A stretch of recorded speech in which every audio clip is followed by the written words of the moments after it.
So continue our anime talk, naturally. You saw that there's a new Berserk anime, right? What? Yeah. Let me see if I can find it. And like a real one, not just hey, we're making more movies. All right. Now the echo's done. Okay. So what? Weird. um, yeah, they're making a new like real Berserk anime. Great. When So is we it do starting? the golden age again. Why does this picture have a? Okay, that's weird. Um, leading a new TV December 20th. Yeah, they announced it, and then apparently they were supposed to provide more details like 2 weeks ago, and I haven't seen anything else. That's pretty typical for that series. Yeah, It's about as good as Gonzo was. yeah. Wow, I guess they're putting the Berserk original series out on Blu-ray in Japan, like remastered. That'd be interesting. Great. I can buy it for a fourth fucking time. Yeah. No, but apparently they're comments in the magazine that the anime project will depict Guts in his Black Swordsman appearance, which is only revealed in parts of the manga that go beyond any previously animated Berserk story. Yeah, but that's so frustrating because like the Black Swordman stuff is such a minuscule part of. I mean, he doesn't get that. I think that's in.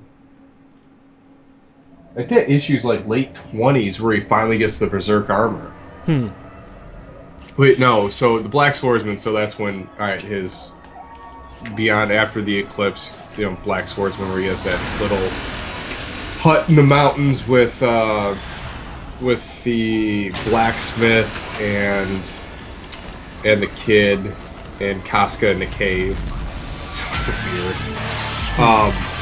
But no, that's the one where I hope they do the Church of the White Hawk. Oh.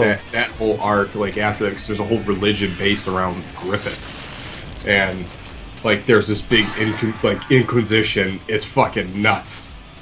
I'm just surprised that they haven't continued on with it since, they were put in this previous article I was looking at that the the previous series was from 97.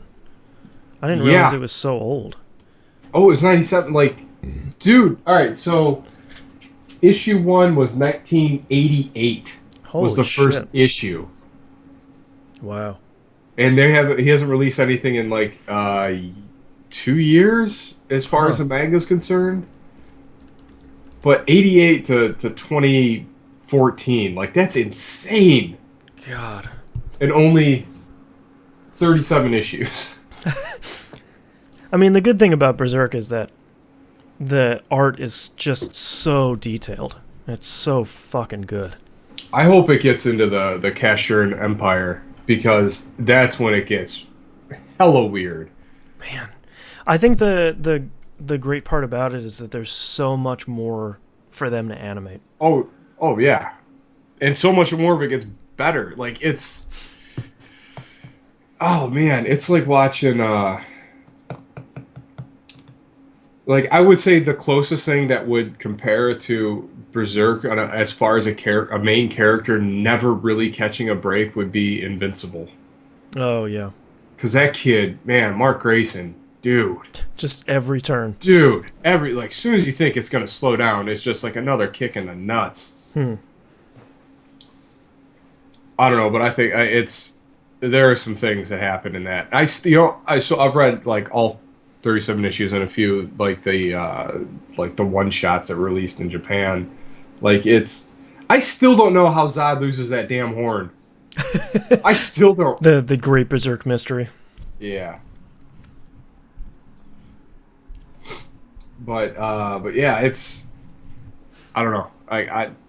The more I like can expose people to that show, the better, because it's God, that anime is so good. That even the new like the movies weren't bad. Like Really? It was really condensed. Even though the best part about it is actually seeing them all interact together as like a group. and you actually like care about some of the side people that get horribly murdered in the Yeah. eclipse. Just every single person that you have ever loved. People, I always like that people complained about the end of Harry Potter. It's like, oh no, everybody dies. It's like, man, you That's a haven't good seen story. anything. That's what I did. I don't know. Have you seen Hunger Games? No, I read all the books though. Okay. Uh, I didn't like the happy ending. Oh, the The movies had a happy happy-ish. ending. Oh, sorry. I don't care. That those books are garbage, and the movies look like trash. Yeah, like PETA and Katniss done. Huh? All right. Like I was really like, all right. So my ending for that would have been like, this is what I had go to my head. It's like, all right, they get back to wherever the Hall of Heroes or whatever the hell it is, Heroes Row and District whatever, fuck. And PETA just snaps and chokes her out. Fade to black. So you just want like end of Evangelion Yes. in the Red Sea, Yes. choker out credits. Yeah. Or some Deus Ex Machina stuff. Like, So, spoilers for this dumb bullshit if anybody hasn't seen it. In the books, Katniss basically runs the districts, and she starts the Hunger Games back up at the end. really? Yeah, Oh, that's great. I was like, man, I this like is. that ending. Yeah, I kind of when I read that, I was like, man, fuck these books, but also, all right, you kind of went all the way with it. That's a great ending. Because, like, all right, Julianne Moore is a bad guy. Like, she just, Yeah, like, it's Julianne Moore. yeah. Like that's like Christopher Walken. It's like, no, maybe he'll be a good guy in this No, movie. he'll be Nah. okay. Yeah. I like it when he's the good guy, though. He's great. Like, Yeah. 'cause you just keep expecting him. Like, when's he gonna do? Oh, When's he gonna turn? Christopher Oh. Walken.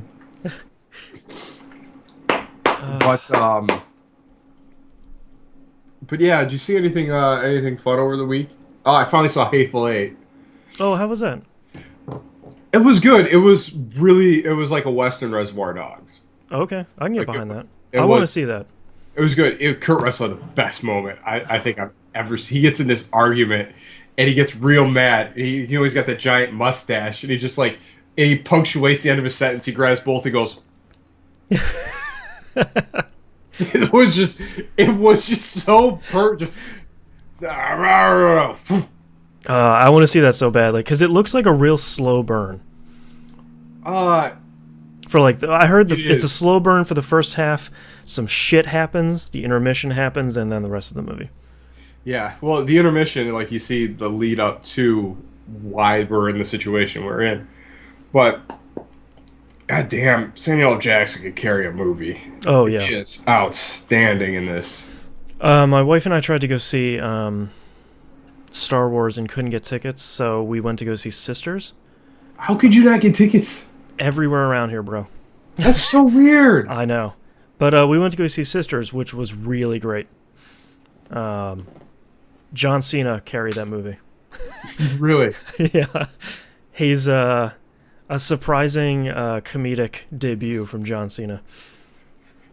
Oh, man, so I can't talk Star Wars with you. No, I'm hoping to see it over the next couple weeks.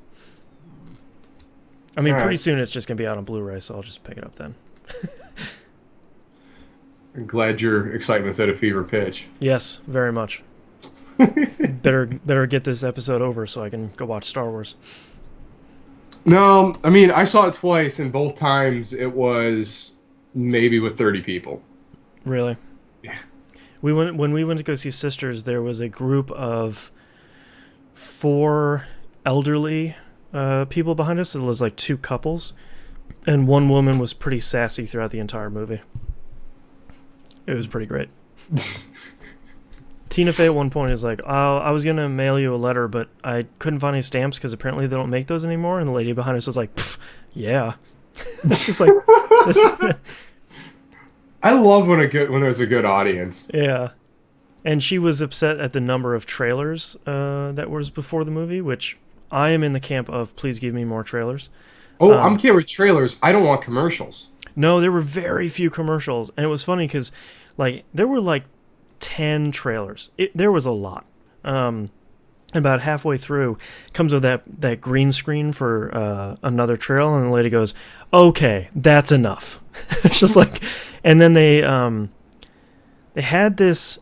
It looked like a commercial for a movie that was coming up, and it was basically like all the actresses in the movie saying like, "Oh, you should watch the movie at fucking Regal Theaters, yay, woo."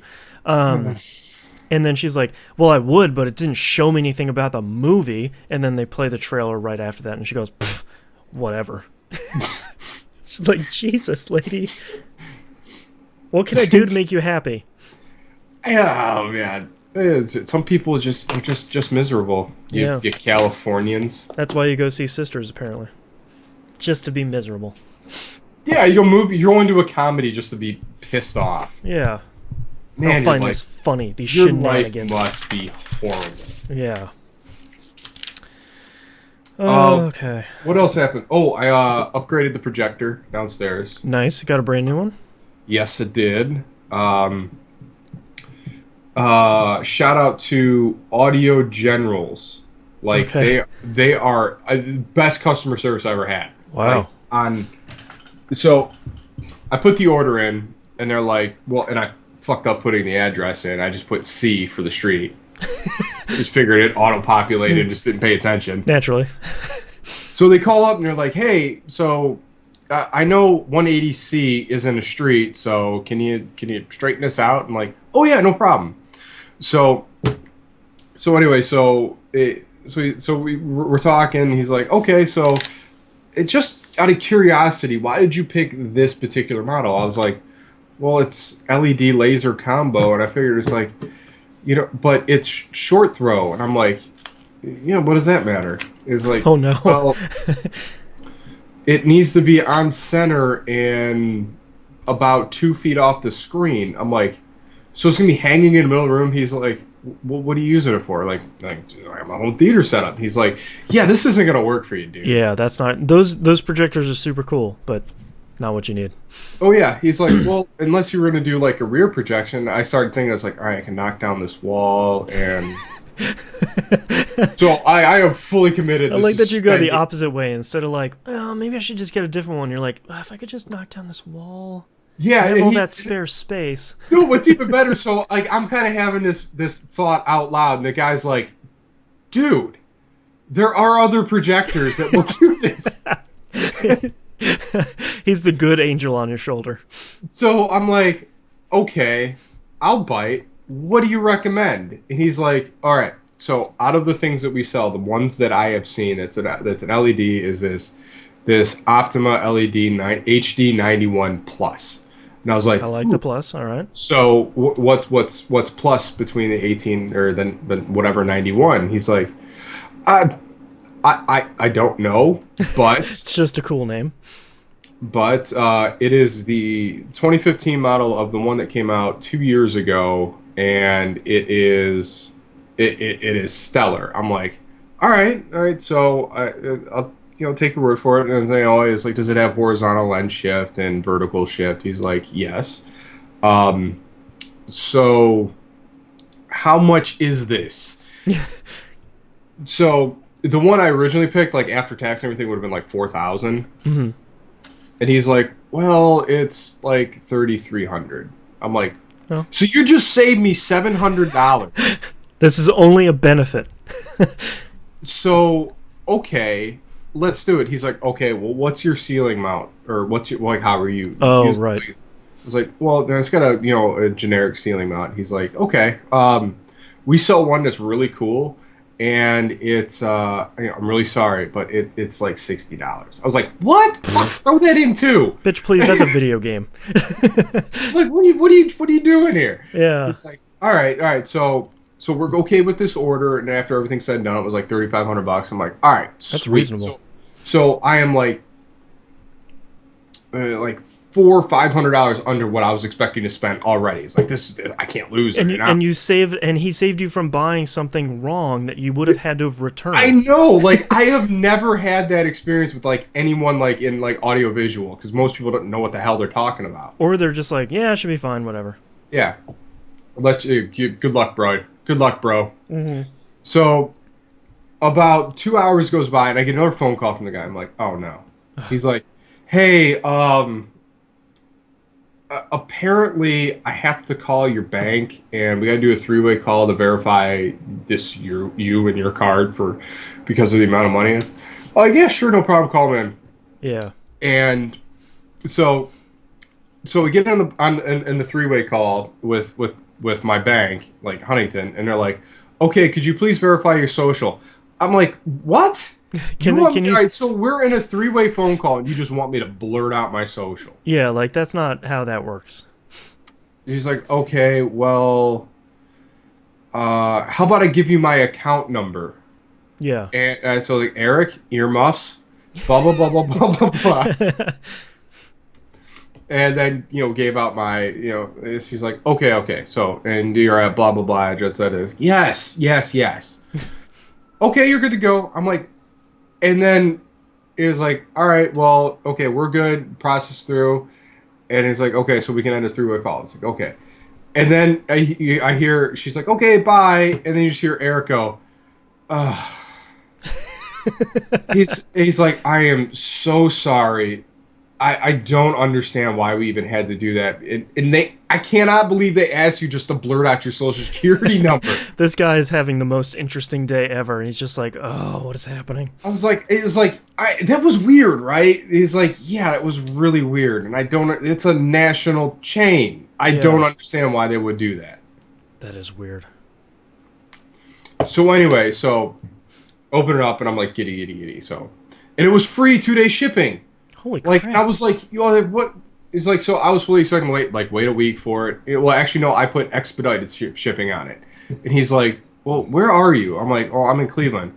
Oh, dude, free shipping gets there in 2 days. So he saved me on the shipping, too. Amazing. Give that guy a raise. Oh, I know. So I'm probably going to order a screen from him just because. Yeah. They treated you right. So we're going through all this stuff. So I get it. And I'm in the midst of like an Alejandro Jodorowsky rabbit hole when the thing arrives at my door. And I'm like, yes, holy mouth. Let's put this thing on the ceiling now. So get all the stuff together, put it on. And it's almost like 100% centered and on focus where I mounted it. I'm like, holy crap. Dude, it is insanely bright. Like, really? I did not think that an LED was going to be able to produce that much light. Wow. Because initially, I was going to order like the two cheap, or not the two cheap, but the two Casio models that were about 2,000 apiece, and array them to double up on my luminens, lumens. There you go.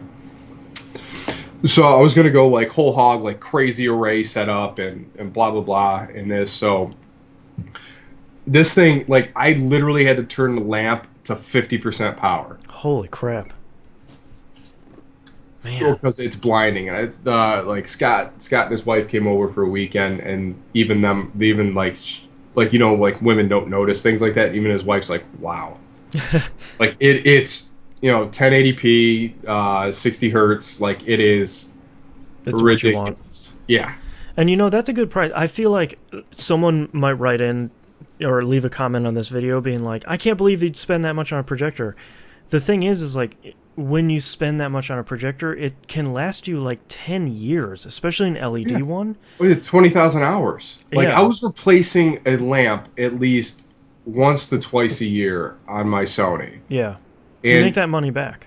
It was physically getting like it just every time like it would take a while to warm up. This like instant on and it's bright immediately. Wow. And so now I'm researching, like so I'm like my screen's getting old and it's starting to get wavy at spots. Yeah, bending so a little things bit. move like a little bit. You see just a little wave. Yeah. And I didn't even know the screen material actually had certain screen materials have more than regular one gain.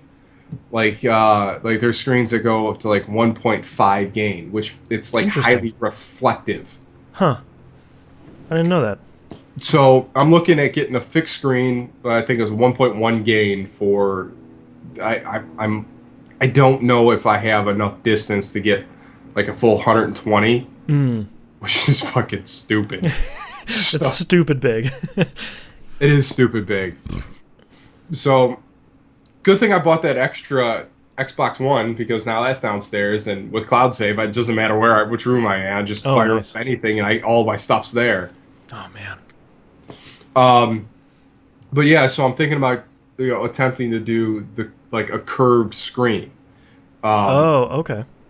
so I think the biggest I can get on my side because they're like, well, because I asked Eric and Eric doesn't know much about it. My buddy Eric, My buddy, you know him, Eric. audiogenerals.com. Yeah. Um, but yeah, it's amazing. Like I just Wow. it's what I originally thought that was. Like It's like when you dreamed like 10 years ago about like, man, I wish I could have a projector in my house. oh, It's if kind of I this thing. yeah, like if I had the money for that for what this was capable. I mean, granted, like this the MSRP on this originally new, and this thing's only like maybe 3 or 4 months old. Hmm. Like I think it was no, it's more than that. Like May. So let's call it 8. Let's Yeah. say it's 8 month old technology. I mean, it's suggested this MSRP was like $7,000, Whoa. and I'm like, all right, so like got this like 50% off, and it was a great experience. Like I haven't had a really good customer service experience in a long time. Yeah. This thing was great, Man. but if anyone's in the market for that, I highly recommend that Optima HD 91 Plus because it is. It's the It's better bee's than knees. everything I thought it was. Like it like even does 3D. Like Oh, wow. You know, I like it when you get a product and like you've done all your research and like you pick something good or like you get recommended by somebody who really knows their stuff and they're like, you just got to pick this up. And you open it and you're like, I don't dislike anything about this. Like, this is yeah. a good technology experience. This is incredible. Well, I had the same thing with actually, like even last year when I bought that 80-inch flat screen. Like Hmm. it's like that was a great experience with those guys from I think it was Best Buy Video. Yeah. Some like one of those resellers, and they were in like Jersey, I think, and they were great guys too. Hmm. Like white glove service comes to the door. I mean, they actually called and followed up, like everything arrived okay, and I'm like, that's unbelievable. You know what's crazy is the last TVs that we bought, we actually bought from Amazon, and I elected for their white glove service, and it was crazy having two dudes bring this TV into my house, unbox it in my living room, put it on the mount, put it on the the TV stand, get it turned on and like a little bit calibrated, and I was like, this is Yeah, pretty cool. Like they took the box away and everything. Like I didn't have to worry about anything. I was like, man, it was like $20. yeah. I was like, I feel like a prince. Oh, how the other side lives. Yeah, exactly. We get a little taste here and there. Yeah. But I mean, all things considered, I mean that was just an all around like good experience on both of those like significant purchases. Like Yeah. it's Someone is treating your purchase with respect because it's yes, not like you're going out and you're spending $20 on something. You know, it's like, or you're not spending like $5 on a hamburger, and the guy recommended it to you, and you're like, well, that's not that great. yeah. It's like, no, I I'm, mean, I'm dropping a couple K on a projector here. I'm going to use for a really long time. yeah, and just even how this is, because I mean, I've been doing like a lot of research on the curve screen, and I'm gonna have to do some serious math and setup, and may have to put a few extra holes in my ceiling, whatever. Yeah. But yeah, just a fixed screen, so it's actually flushing against the wall, and it's not hanging from like a set of chains. Well, and the great thing too about fixed screens is they're really great at resisting that problem you're running into now with Yeah, it getting wavy and old and like bent because it's taut on there. It's gravity doesn't have a lot to do with it. right. And plus, it actually is a fixture like on the room, like it's Yeah. actually on something, and it's It's a molded fixed in, point.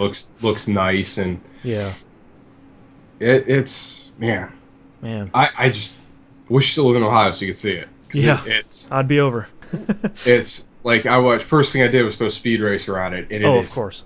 Oh, Or oh, Speed Racer. I was thinking about those watching that earlier colors. today because I haven't watched Speed Racer in a while, and that movie is good. The movie's great. Not Yeah. only is it beautiful to look at, but it is one of the most colorful movies I have ever seen. I use that movie and Scott Pilgrim as like my how does this TV or monitor look thing. Oh yeah, those. I mean, those are like benchmark things. Oh yeah. I always get weirded Uh, out when I see unmarked delivery trucks. I'm like, what are you doing? it's the man. Yeah. All right, are we Man. ready to kick this thing? Uh, yeah, and I literally think I played like two things I over break. have 7, so I really didn't leave the house much on my vacation, which was great. What? Nope, three. Oh, there you go. I'm gonna have to remember to do show titles too. Ah, Did I share show notes with you? yes, you did. Oh, cool. All right, you ready to do this thing? Oh, hold on, I gotta No. put some juice in. Finish your missive.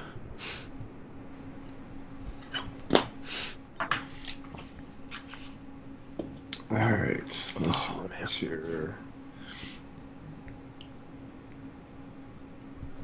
All right. All right. All right. All right, starting in 3, 2, 1. Welcome back to another episode of That Video Game Podcast. I'm your host, Boston. Joining me, as always, my faithful companion, Knobs. What's up? First off, most importantly, congratulations to the Hannah and his wife for the birth of their child. Mother and child are happy and healthy, and they're all sticking in there. So, congratulations to them.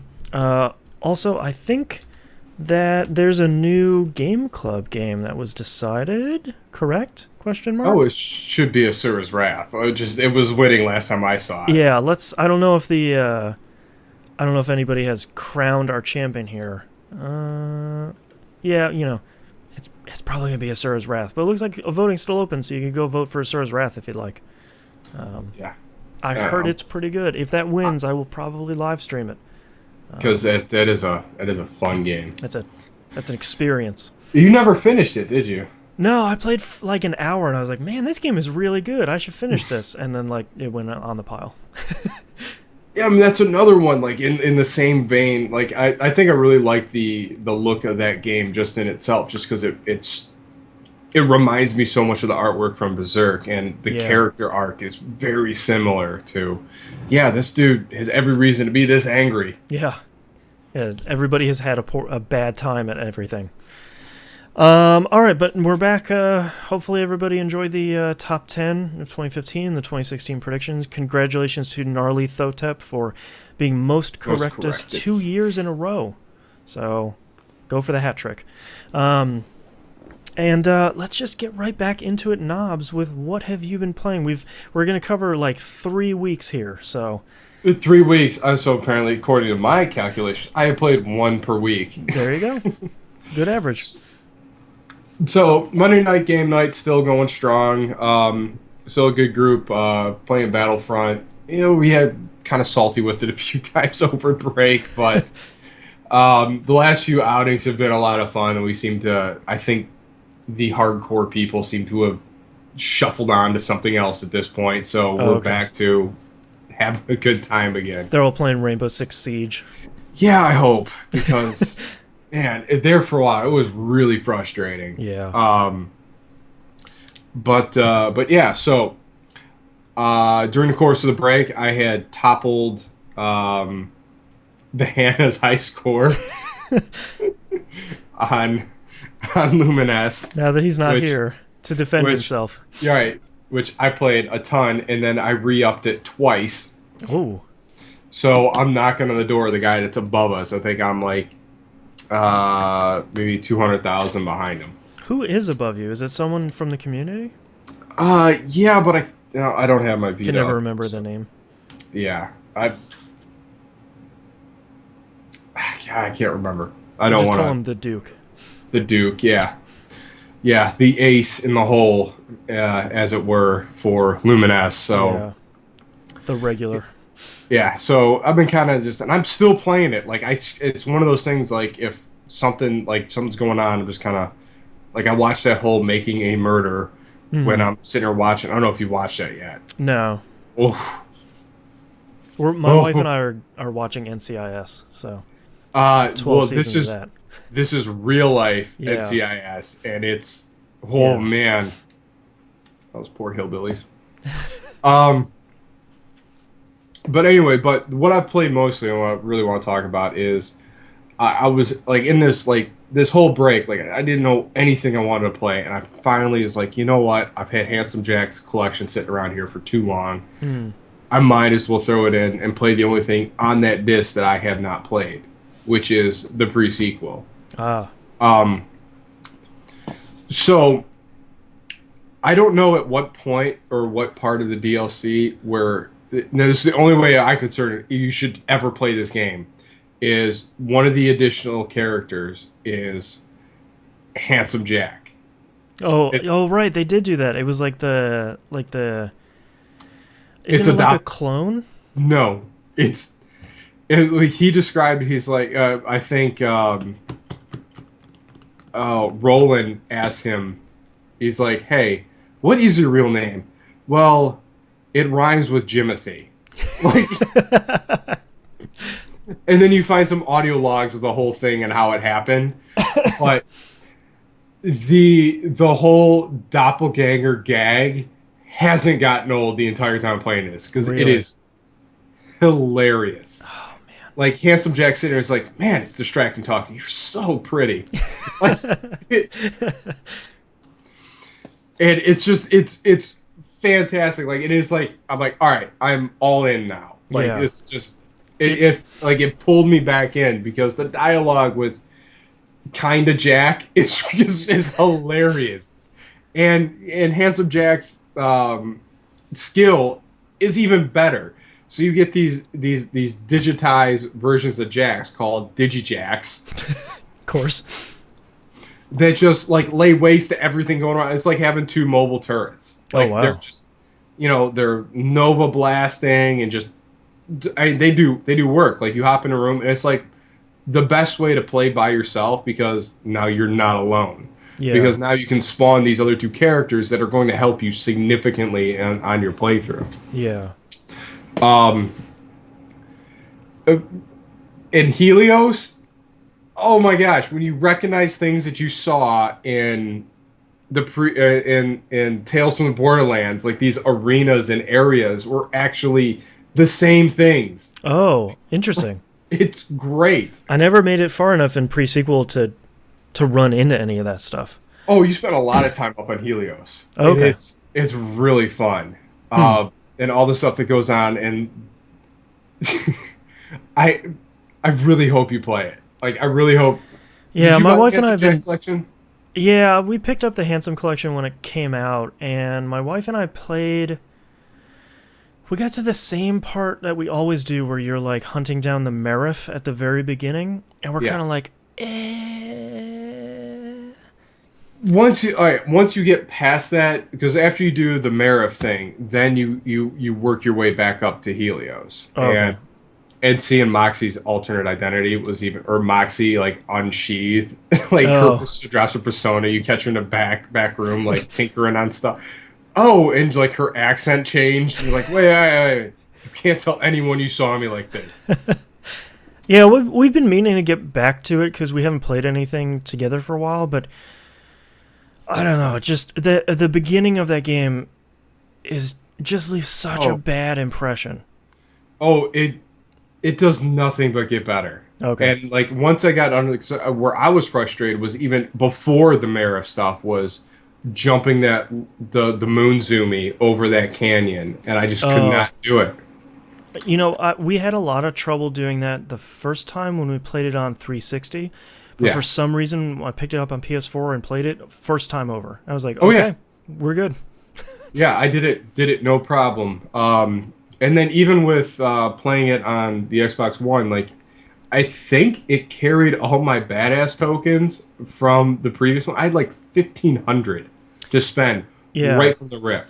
yeah, because they introduced that pretty soon after the game came out. They put like a real small patch in where if you synced your last version, the last game to what is it, Shift, Yeah. Borderlands Shift, then it carried over all that stuff. I was in the same spot where I had like 12 or 1,300, so I'm not even choosing stuff anymore. I'm just hitting X Oh and just yeah. picking the first thing. Oh yeah, just pounding through it, and Yeah. then, man, is that an advantage? Like, Especially early on. I mean, when I got to town, we ran into a bug where it carried over some. I put in some code or got some pre-order thing or something where I got like 500 golden keys, and my wife got them in pre-sequel and I got them in Borderlands 2. oh So I don't know how that worked, but that worked out pretty well. So that's a yeah, pretty good benefit right off the bat. yeah. I didn't even screw around with any golden keys, or I probably should have. But yeah, but for the most part, like I've just been picking up best available weapon, just kind of keeping like your first playthrough, just keep testing stuff out and seeing what you like. Yeah. Um, as this got better, I mean, I love the laser weapons, by the way. Yeah. Like those are awesome. Like all three definitives of them, like the rail gun, the single shot, or the shotgun that has that little spread to it, or the beam. Yeah. The cryo weapons are kind of not always that great. Well, if you get the right one at the right time, they're awesome Oh, okay. because that's the only way you'll melee kill anybody. Oh, right. And I love the aerial melees called the Dragon Punch. Like I it's mean, that's kind of what you want to call it.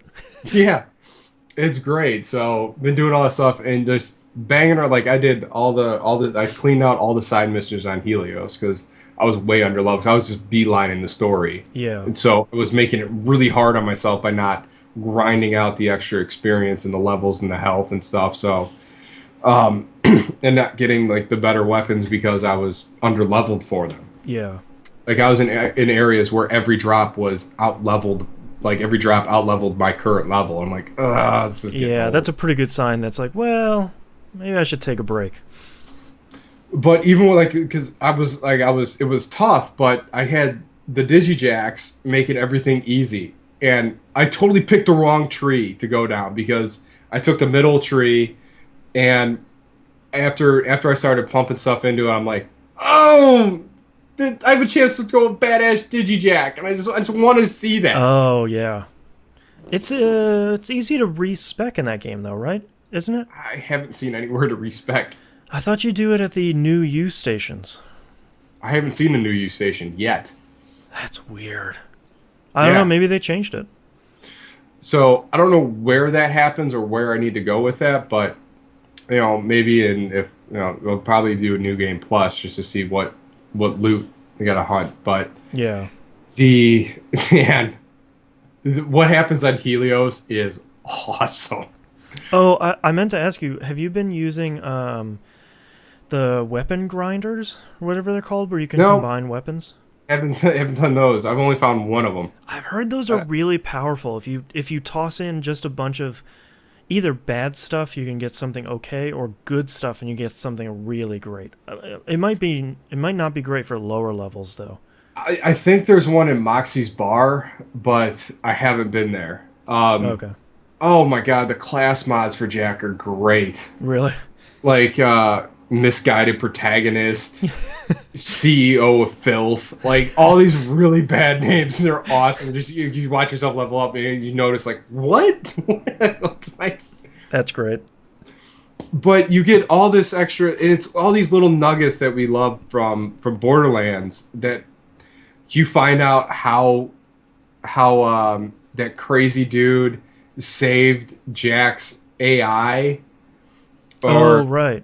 how it come like the moon shot with the dropping loaders in. Like you test it out. Oh, wow. Like it's Jack before he's Jack, and like him figuring stuff out and just him being awesome. I think we talked about this during the spoiler cast of Tales from Borderlands, and I'm not going to spoil that game for sure. Go play it. But I think it's really interesting that I think both you and I, through the process of playing Tales from the Borderlands, I think that game made us care a little bit more about the Borderlands lore than we were ever expecting. Because 1 and 2 were like, yeah, all right, sure, Psycho's great, cool, whatever, Pandora. But I think playing through that, it's sort of like, all right, well, maybe I do actually care a little bit about where some of this stuff came from. Well, in this game, like, it really brings to the forefront all this backstory that you never knew. Yeah. Like, you got little bits and pieces of it in Borderlands 2. Yeah, like, there's some stuff in in Borderlands 2, you go back to where you started in Borderlands 1, and there's a bunch of tapes, like, where Handsome Jack's boss is talking to him about stuff before he's Handsome Jack. But that's all you really got. Yeah, well, this is a lot of it, especially when Jack got fired in the middle of this. And he just goes on this rampage, which is great. But, you know, finding out and all these different things that lead up to a lot of the events that happen, even in Borderlands 2, but even transcend into Tales from the Borderlands, which I didn't even think they were going to tie anything into that. Yeah, that's interesting. I think Telltale probably pulled from this game for a lot of this stuff, and some of the DLC with that crazy Nagamichi guy. Yeah. Oh, yeah, he's in this a lot. Oh, that's awesome. But yeah, like a lot of the technologies and, you know, the use of the loaders was great, and his pure hate of claptraps is just it's so good. But they're everywhere on Helios. Like, they're all doing stuff. Like, yeah, they all have their own little jobs. They're all, like, there's, like, a whole group of red ones in like, what's considered Jack's office, like, before he takes it over. And it's laid out the same way as Jack's office is in Tales from Borderlands, by the way. With those two big fountains and stuff, and yeah, the stuff the airlock off to the side. Like, it's I really like this game. I was not expecting to enjoy it nearly this much. So Dimebag315 in chat is asking, so the pre-sequel is worth a shot? It sounds like it. It sounds like kind of once you get over that first hump, like once you just power through the beginning with Janie, she's a great character in Tales from Borderlands, but not really in the pre-sequel at the beginning. Get past the Marif stuff, and it sounds like it kind of opens up and hits the ground running after that. Oh, absolutely. Because like when I first started up, I'm like, oh, here we go again, and then doing the same stuff that I already did the first time, trying to attempt to play pre-sequel. Mm-hmm. And once I got through that and got into the new stuff, and literally the game opens up when you get up to Helios. Yeah. Because that environment is massive. And I love the hologram maps where you are here, and there's one little red dot on the big circle at H. Oh, nice.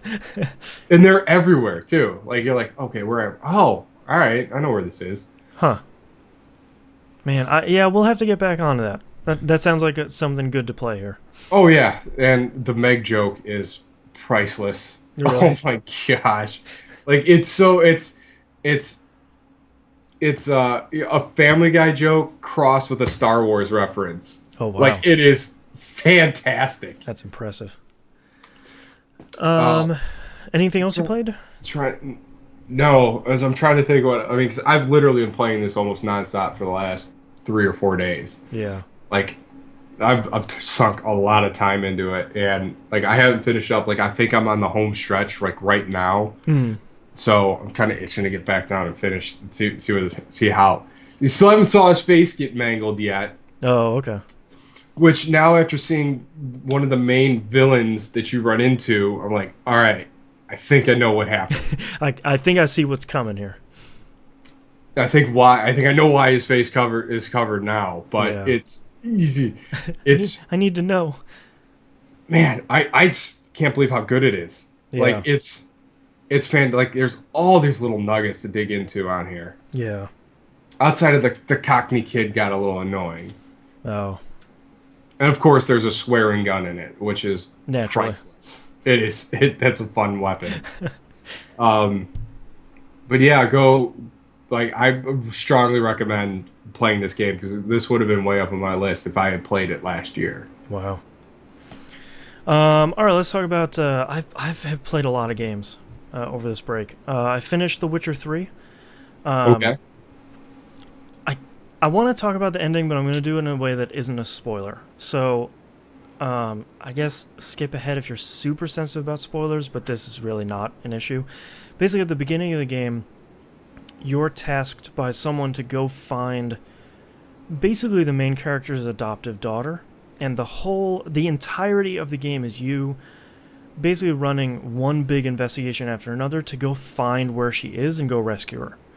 And near the end of the game, you find her and you rescue her. Not really a spoiler if that's what you're trying to do. My problem with the game, though, is, and there's a reason they did it, is that you find her and you rescue her, and then there's still more game, and then there's the ending. And I played so much game up to that point that I was hoping that when you went to go rescue her, that you kind of didn't have to play much more. That's not to say I didn't enjoy it, but I was kind of... I mentioned this on Pup, on this last episode. This game kind of had two crescendos before the ending. One is the Bloody Baron side quest, which is some of the best stuff in that game, and I think it's unavoidable. I'm hoping. If you're playing it, you have to go do it. It's incredible. But then, so you kind of go through that really early in the game, and you're like, well, this, I mean, hell, that was really good. So, I mean, this hopefully this game keeps kind of going up where it's going. And then you get to this point where you rescue her, and you're like, wow, that was really great. This has got to be the end, right, guys? I'm just going to go talk to a bunch of people and kind of finish this game up. But you have an additional series of quests, and I probably played about 10 more hours after that. And all of it was really good, but I was kind of done by that point. Yeah. Thankfully, the ending, I made a lot of decisions that I don't think I realized I was making, and I got an ending that I was really happy with, so I felt like everything kind of wrapped up really nicely, and I was really happy with it, but I kind of wish that stuff was just, at the end, was compacted a little bit. I really wish I had finished it before we did our top 10, because it probably would have been higher on my list. It's been winning a ton of, games of the year by a lot of publications, which is good. It's deserving of it. But I wish the ending was just a little bit shorter, and I kind of wish I finished Dragon Age Inquisition's DLC before I started this game, because now I don't want to play Dragon Quest Inquisition. Or Dragon Age. Dragon Age, yeah. Because, man, The Witcher 3 is better. in nearly every way. But I was really happy with that game. I'm glad I took the time, and I'm glad I got over that game's initial hump. And it, I feel like we're between this game and Tales from Borderlands, a pre-sequel, we're kind of talking about the same thing, where it's like, yeah, all right, I'm into this game, and it's supposed to be really good, and everybody likes it, but this beginning is just really not great. Once you get over that hump, the real thing for The Witcher for me is there's this big hump at the beginning, and there's not a lot of interesting content, but that first Witcher contract you go on where you have to hunt that griffin and you take it down, that for me is where that game opened up, and you're like, oh, okay, you're kind of like Fantasy Batman. All right, that's pretty cool. I can play this game. I played Fantasy Batman, that should be on the box. Yeah, I mean, that would have sold me on it earlier. But once you're over that, then that game really opens up and kind of... And speaking of opening up, I played... I don't know how many hours of this game, and there was always this quest where they're like, okay, you have found her in these two areas, you have to go to this third area, the Skellige Isles. And I was like, okay, that's got to be the end of the game, so I'm going to knock out all my side quests here before I go. You go and you sail to that area. It's even bigger than the area you just came from. And I was just like, wait, what? Wait, there's more game here? Yeah. It's like you've already gone through two pretty big landmass areas, and they're like, oh yeah, here's another area. It's super huge now. So good luck. It's like, okay, cool. Like, thanks, I guess. Yep. Where do you start? Yeah, exactly. I do have the Hearts of Stone expansion, which is supposed to be about another 10 hours. I haven't started it yet because I kind of want to play other things before I go back to that. I might do that and then the next DLC whenever it comes out. I feel like after 100-something hours, I should probably take a break and do something else. So what did you do? I played Amplitude. I got Amplitude. I was a backer of Amplitude at a level where I got it like a week and a half, 2 weeks earlier before it came out. It came out last week. I really don't know how I feel about Amplitude, man. Let me see if I can try and break this down. I think the campaign that they put in there almost does the game a disservice. Because the thing that I love about Frequency and Amplitude was performing well and unlocking songs via that route. Right. So basically Harmonix made this 15-track concept album, and that's the campaign mode. You're basically back-to-back playing these 15 songs. And it's fine, but the thing I like about Frequency is it's all electronic. It's all, like, half of that soundtrack is just jungle drum and bass. Like, it is, there are some great tracks in that soundtrack still to this day. The interesting thing about Amplitude is they take like half of that great electronic stuff and then they put really weird stuff in it, like that David Bowie song. Oh. Everyone says hello, Knobs. Oh. But there's Cherry Lips, and there's that one song we love that's in the first tier. Baseline. Like there's great songs where you're like, I don't know who this band is. Oh, Karashi is great. Yeah, Karashi is great. I discovered that band through that game. And like I love that band. There's Icelandic Beastie Boys. Come on. Yeah, and that's something that I thought was really interesting about the original Amplitude is it took this, okay, I'm gonna discover some cool electronic stuff, and I'm gonna start. Who is Computer Controller? This guy's great. Right. The thing about the new Amplitude is I feel like they got so invested in making this this concept album that it kind of lost sight of the like half celebrating music and half music discovery that the two previous games were. And what's going on, Mikan? Yeah. And it's like telling this, it's really trying to tell a story, and it's the only reason to play the campaign is to unlock the 3 secret songs. And please God, Harmonix, patch the last 2 songs in that game, because I can't play them anymore. Because it does this really cool thing when you go through one of those gates at checkpoints in the song. Mm-hmm. It separates the red, the green, and the blue colors, and it kind of does this wavy thing on the screen. And then the colors come back together, and you're back on the track. The last song and a half, it's doing that all the time.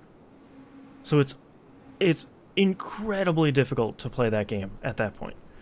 But it's fine. They're trying to tell a story. The thing that's really great is a lot of the unlockable music is really good. Danny B has a song in there from Crypt of the Necrodancer. Jim Guthrie has a song in there. Naughty Dog has something in there. There's something from Skullgirls, which sounds like it's from the Cowboy Bebop soundtrack. It's like this cool jazzy like guitar song. But then you and of course there's a Freeze Pop song. It seems like a brand new one, and it's been stuck in my head for about the last 2 weeks. But then you play that off of the songs that Harmonix made for this game, and they're just not as good. They're fine, but it's kind of, there are a lot of slow songs, which Frequency and Amplitude have never been really great with slow songs. And I feel like it was just kind of a misstep. That put on top of the fact that, and correct me if I'm wrong, Knobs, playing Frequency and Amplitude, you unlocked further tiers by performing well on previous tiers, right? Correct. Yeah, like you had to work your way up there. You had to get like so many bars in one tier to get to the next one, right? Right. So the thing about this new one is you have to play songs a number of times to unlock additional extra songs. So like you'll look at the bottom of your list and there'll be locked tracks. And it's like play 2 more songs to unlock this track. But I don't want to, like you'll unlock the majority of the stuff just by playing through the campaign. But the very last song requires 60 plays to unlock. And that's kind of too many. Yeah. I kind of just want to play the game. And the last real bummer of it is the PS4 controller. Yeah. Because, I mean, outside of, the DualShock 2, I think, was because it doesn't have the trigger. Right. It's a button. Yeah. And I couldn't, like, I tried playing it on the PlayStation 4 or PlayStation 3 controller, and it just, you don't have the same response. And the thing I can say, in their credit, is they made the pull on the R2 really sensitive. So you can just kind of tap it a little bit. But the problem is, and I can't even play an expert on this game because of this controller and because I'm really rusty, but I'll blame the controller. Fair enough. Is when you're hitting those really fast notes, or you're hitting like those tracks where you're doing R1 and R2 back to back, the little... Yeah. I can't do it. You know, like I used to be able to do this on the PS2 controller, but I can't do it on this. And it's a shame because it looks great and it plays great and the interface is better than it has been. They do this really interesting thing. First off, the frequency tunnel is back. As soon as you beat the campaign, it unlocks that and it works really great. They have a higher difficulty than expert now, which just looks like murder. It just kind of... It feels like it a little bit of its soul is missing. You know, when you played Frequency and you played Amplitude, it kind of felt like they really loved these games. Like they were kind of putting, I mean, for Frequency especially, and a little bit for Amplitude, they were kind of putting their company on the line. Yeah. So they really put everything into this game. For this game, it kind of feels like, and I doubt this is the case, but it kind of feels like, well, you know, it did okay on Kickstarter, so here's Amplitude, I guess.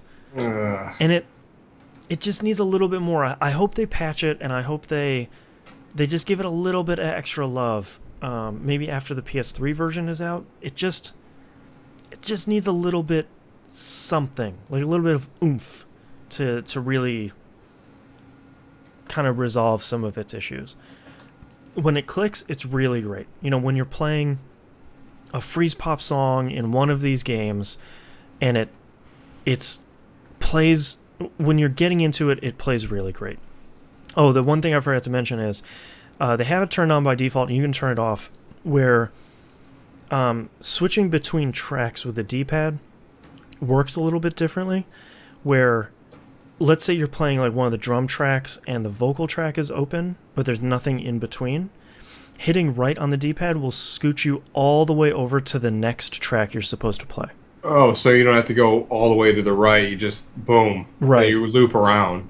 You can loop around, but if you hit right, it'll just scoot you over like 6 tracks all at once. So that's kind of nice. There is supposedly an option where you can go around the track. So like if you go left from the first drum track, you'll end up all the way over on the right. But I haven't turned that on. But yeah, like the thing that kills me about Amplitude is it's okay. You know, it's playing Rock Band Blitz, that's not really the Rock Band you wanted. It was just a Right. little too simple. It wasn't really there. And Amplitude is fine, but I kind of wanted Amplitude 2. You know, that same... Maybe I'm asking for lightning in a bottle again. Potentially. But... Bless you. Sorry. But, you know, the biggest recommendation most people are saying right now is play with L1, R1, and circle. Because of the PS4 controller. And I can't do that because my brain is hardwired to... How long it took us to learn this? Yeah, like, because everybody's, you know, back when Frequency Amplitude started, we were doing square, triangle, and circle. Yeah. Because you're like, well, because originally that's what the game taught you. This game, thankfully, during the tutorial is like, no, man, R1, you know, L1, R1, R2. Well, yeah, because it took us forever, you know, to finally get that mastery. Because what is it? Because Rodney's like, yeah, I don't know, Rodney. Oh, Our college friend Rodney, who is a unique character. yes. So he's like, I have this game. I suck, and I played it. And it's like, and that was at the point where like, well, I'm conquering these hard games, and then I figured, oh, there's this control scheme that's different than the like this alternate control scheme. alternate control scheme. I'm like, okay, and I got this. I was like, and it all made sense. And then it's from just there, like, oh, now I get it. yeah. Yeah, so, you know, I haven't unlocked all the songs, but I don't know if I want to spend the time to master that game again, because I'm really rusty. And I feel like there's almost this mental block for me because of that trigger on that controller that I don't know if I want to spend the time to do that. And that's kind of a big bummer. So I don't know. I'll probably go back to it here and there, but I kind of just want to hook up my PS2 to my my streaming setup and stream some Amplitude on the PS2. Yes, that's right. I did start Assassin's Creed Syndicate.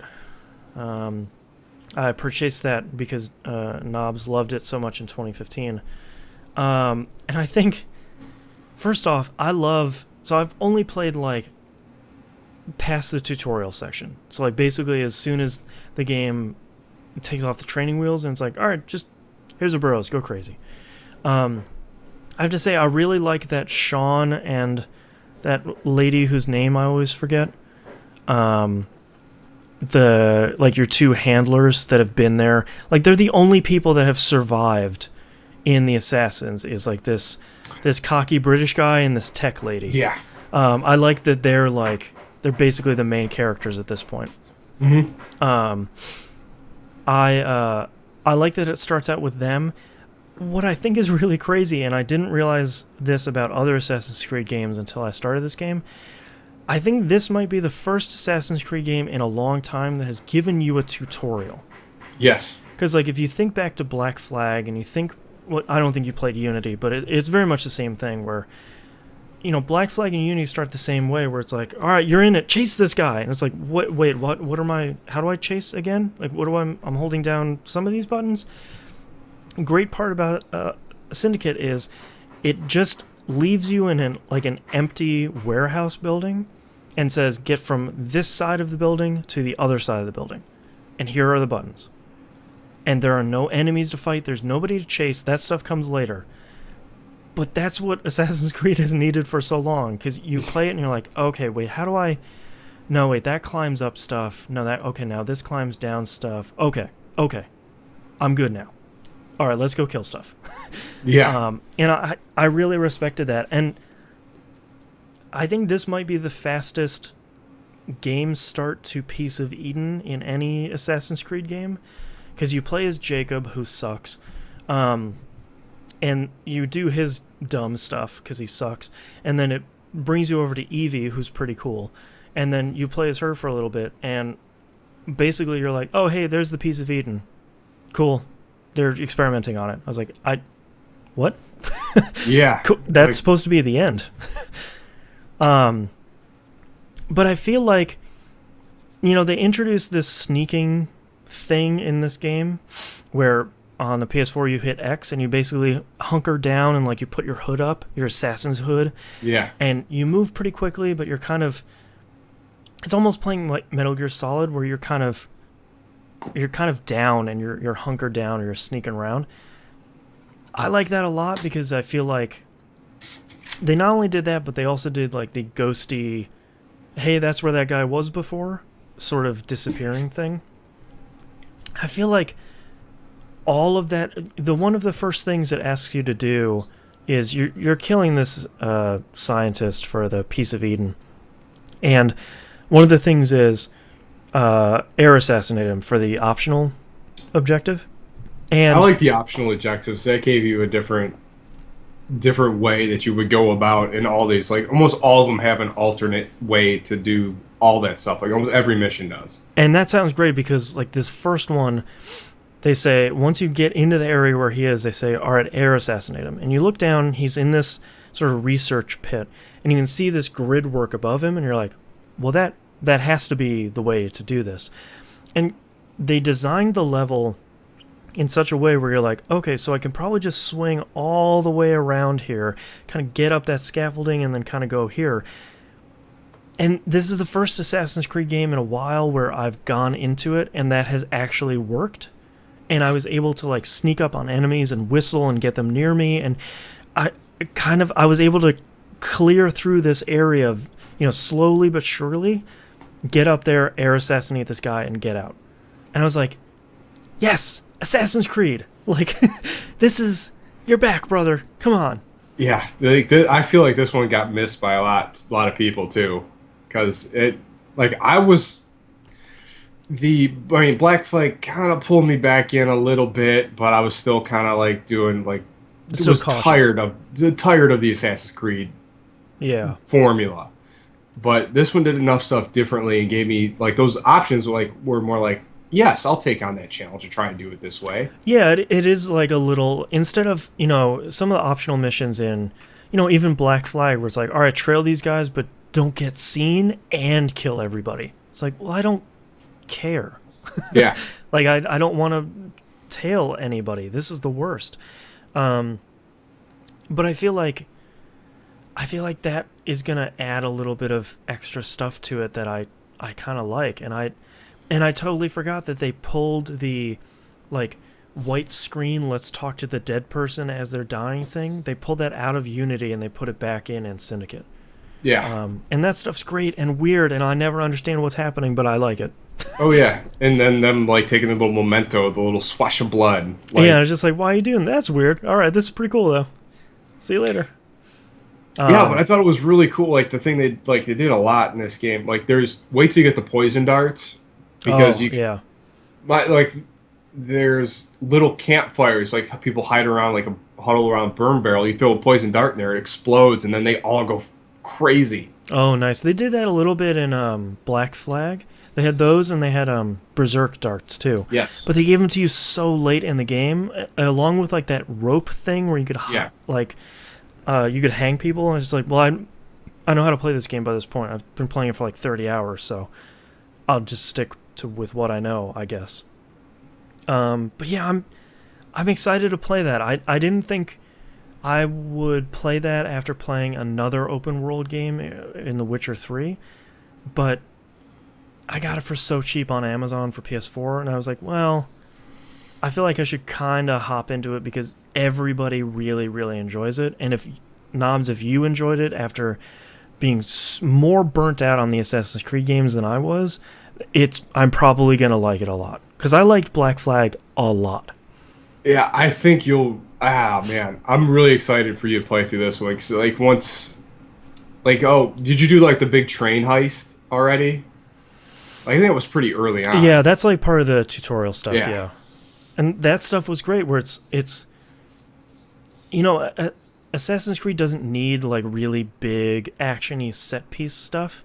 But every once in a while, it's kind of cool to see stuff blow up, and like you're riding a train and fighting people on a train. Actually, the fighting system, they changed it up a little bit in this, and it feels pretty good. Feels like you might kind of beat the crap out of people, like very quickly. I feel like you're the Flash punching people. Like you hit square a couple times, and you're just like, you hit this dude 30 times, and you smacked him with a cane 10 times. It's just like, wait, what? Oh yeah, and, well that and like it's all depending on your levels. When you start fighting higher up level enemies, like they just take so much damage. Yeah.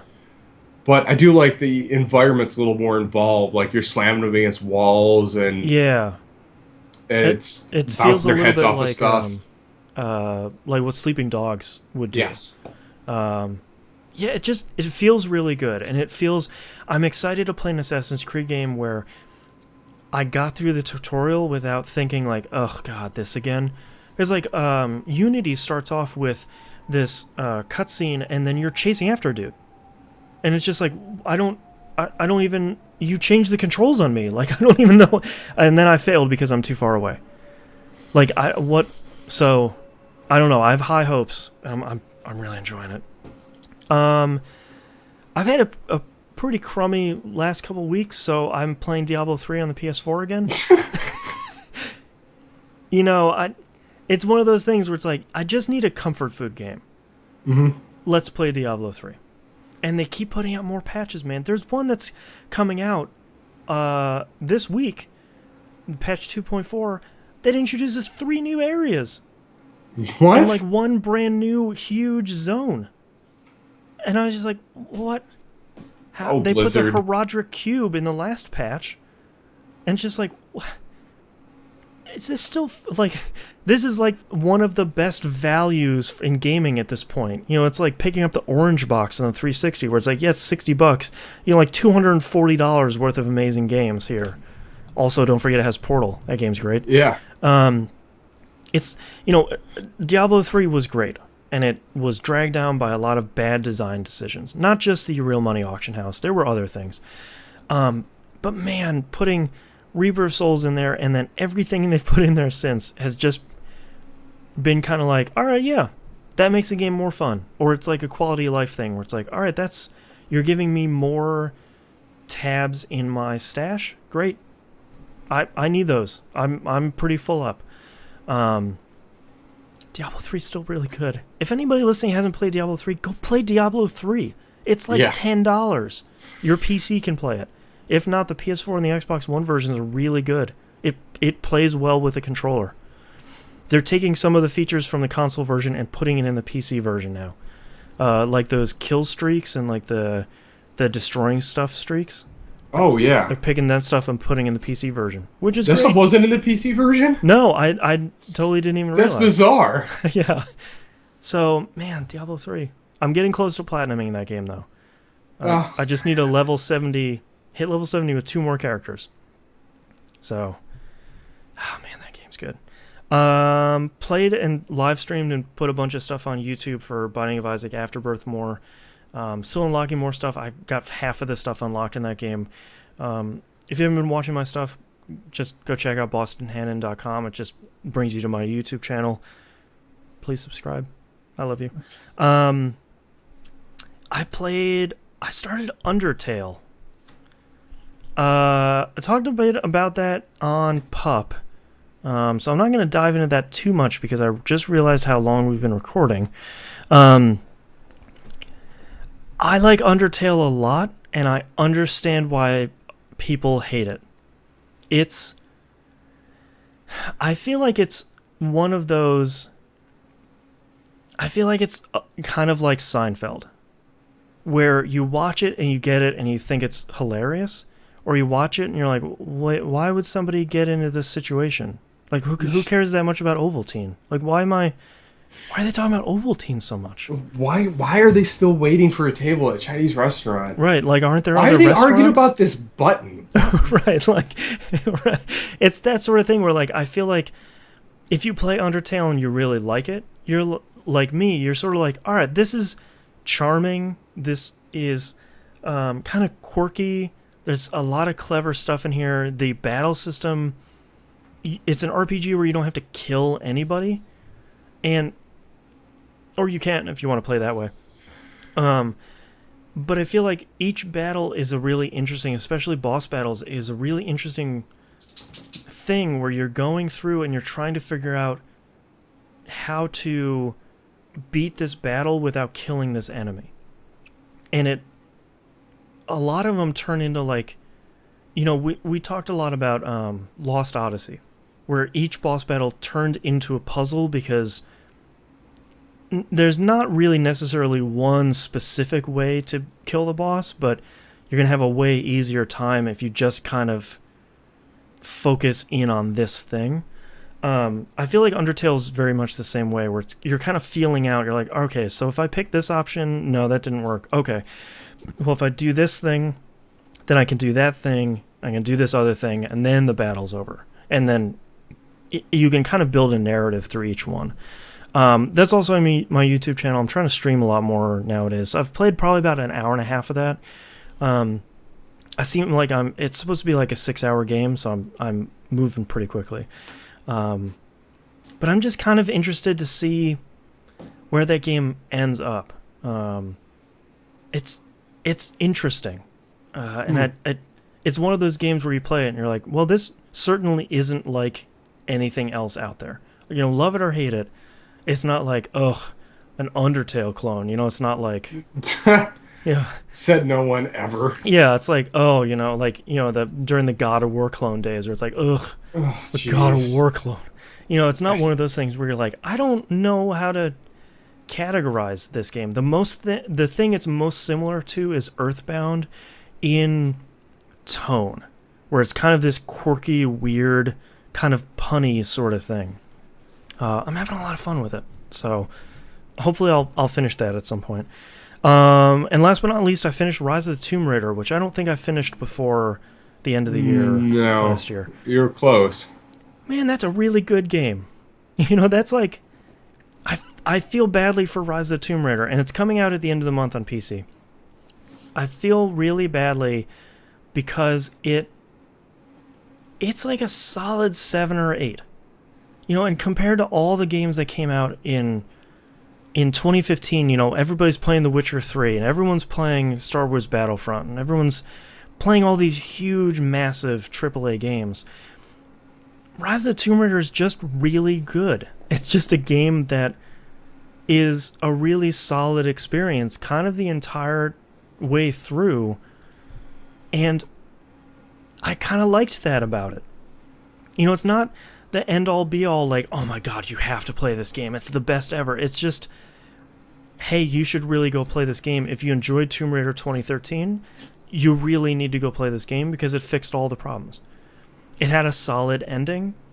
I feel like all the characters got real good resolution. Lara as a character grew over the period of the game, and I wasn't frustrated or disappointed by anything. And yeah, I still gotta play that first one. It's so good. And I finished it. I'm scarred, sorry. Yeah, it's the stupid deer. It's the deer. This stag. I finished it, and I went back through, and I finished all the optional tombs, and I kind of looked at all the optional stuff to do, and I sort of went, I'm okay. Like, another one of those games where I think if I would do all of the optional stuff and get all the optional challenges and all that, I'd kind of be a little too burnt out on it. And I just really liked that game. There's nothing, and also it might be 2015's most unnecessary use of real money purchased card packs because they don't do anything in the single player. So why do I have them? Like, there's this whole exhibition. So unless it's mode. an ultra competitive Rise of the Tomb Raider. Yeah, like there is this interesting sounding exhibition mode where it's kind of, it isn't wave based. They just put that in as a patch. I do have to say it's one of the few games I've seen that has really embraced streaming on Twitch. It actually has an optional interface you can turn on where it has on the top of the bottom of the screen, it puts a real small status bar where it says like where Lara is, how long you've been playing, what's your completion rate. I think it does like the rankings as well because it ranks you per area and kind of what you're doing at the moment. And I thought that was really cool, trying to stave off like how much have you played of this? What are you doing? And it's like you Yeah. can just, and then it's one of the few games where if you stream on Twitch from your Xbox One, that optional like challenge mode, people can use hashtags in your chat to affect your game. Really? So like they can turn on big head mode, they can turn on small head mode, they can make it harder or easier. They can use some of the card packs, which sounds kind of interesting. And very few games do that. Thankfully, they're not available in the single player, because that would be the worst. But kind of nice to see big developers and big publishers like Square Enix and are you laughing? Just watching your cat. What was he doing?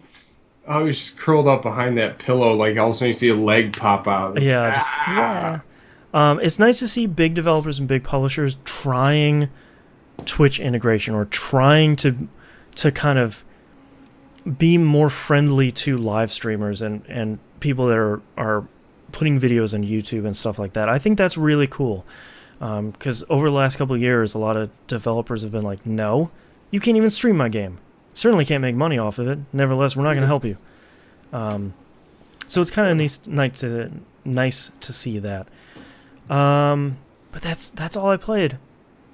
That for the end of 2015. It's kind of a lot of games. So let's take a break. all right. I gotta evacuate. All right, good luck. I'm really happy you like Syndicate. Like It's I'm real really good so far. I'm really excited for you to get to the point where I turn the corner on it. Because Yeah. if you're having fun now, wait till you get to that point where it seems like everything matters. Yeah, That was cool. excited. All right, you're back.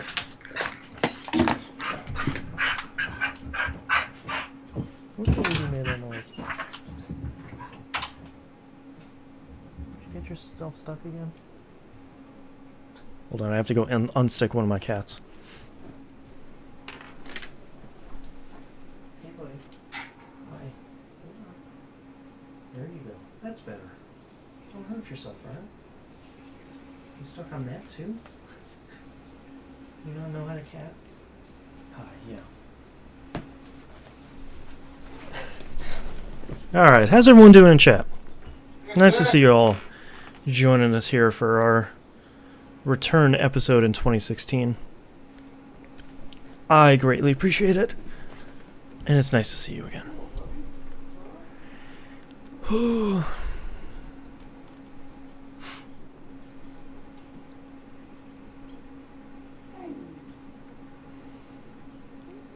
Do.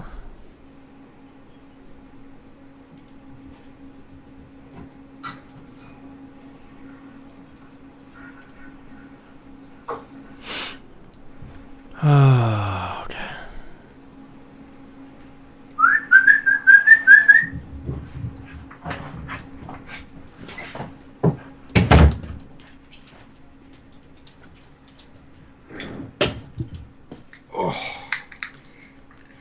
So, I Yes. went out this morning and picked up my coffee. Wasn't snowing. Okay. Like there wasn't anything or even hint that it was gonna snow. I was like, I swear to God, I think I've been in a dungeon all day. I went up, like, looked out the window, you know, because I had that window that's like up here. That's Oh, peeking yeah. out.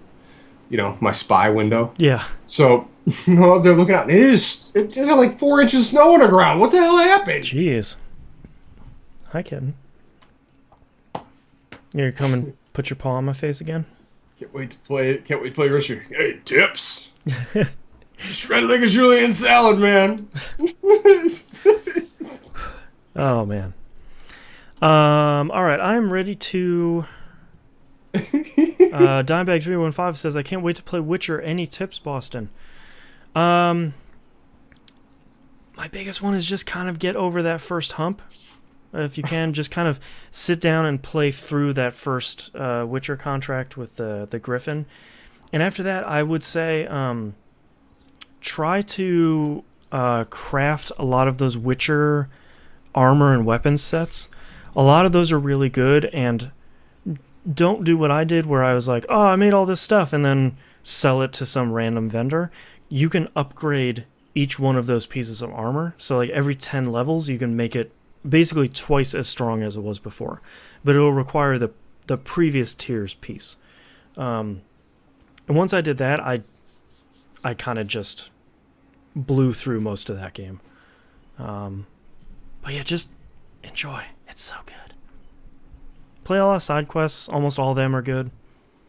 Almost all the Witcher contracts are good. Ah, man. It's a great game. Oh, anyway, Borderlands. Yes. So I've been playing this game. It has to be encroaching on probably 50, 60 hours at this point. I haven't come across a single orange item yet. That's weird. Hi. Can I help you? Cats aren't supposed to be on the desk, right? Remember that? There we go. And you know me, like I open everything. Like, yeah, that's weird. I wonder if it's one of those things where only as you get to like the level cap, then they start showing up. yeah, I don't know. Like it's like I said, like it's just been it's been a pure joy to really love Borderlands again, and this one delivers on everything that I loved about Borderlands 2. I should burn through Assassin's Creed Syndicate and then kind of hop on that. I'm glad I didn't finish Unity. Looking at the story synopsis from a bunch of websites, it didn't count for anything. Like, it really didn't matter. Yeah, I mean, man, the Assassin's Creed game, I really, like, man, it just got really good. Yeah. Like it just turned it took its left turn into the right. Like it just Right. like everything made sense at that point. You're like, all right, I get what you're doing. Yeah. I'm I excited. can't wait for you to hit that one spot where it's just like, what? Yeah, I'm kind of keeping an eye out for that as I'm going along. As soon as that unlocks, I'm gonna hit that right away. This is really cool Yeah. and challenging too. Oh, On nice. top of it, like it just wasn't like a throwaway segment. Like it was. It felt like it had gravity, and you're because at that point in the story you're like, so where is it's just me, like. Yeah.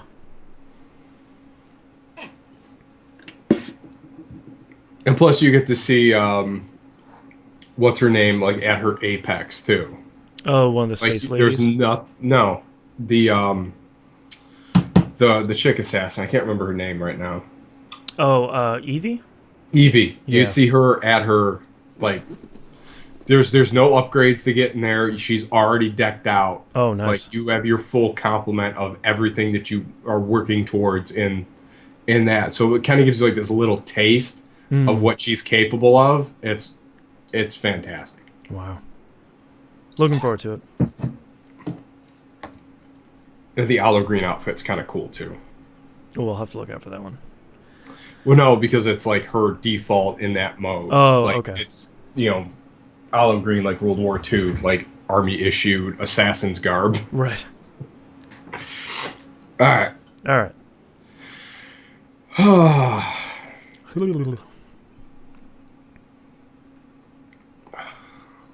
Get back in the swing of this thing. Yeah. So we seem to be rambling. Yeah, that's all right. It looked like I drank from the wrong cup. It's not a mistake you make often. Lid, and not to say that it hasn't been done. The worst is when I'm driving and it's. I just did. Yeah, just. It's poison! I could, like, I'm already. I could just. It's like the cold slap. Just It's gritty and. waves of nausea. You can taste little robots. They're in my mouth. They're gritty. Have you seen Hot Tub Time Machine 2? Not yet. Oh man, that's. I've heard it's good. This is no right to be that good. It is great. That first one had no right to be good either.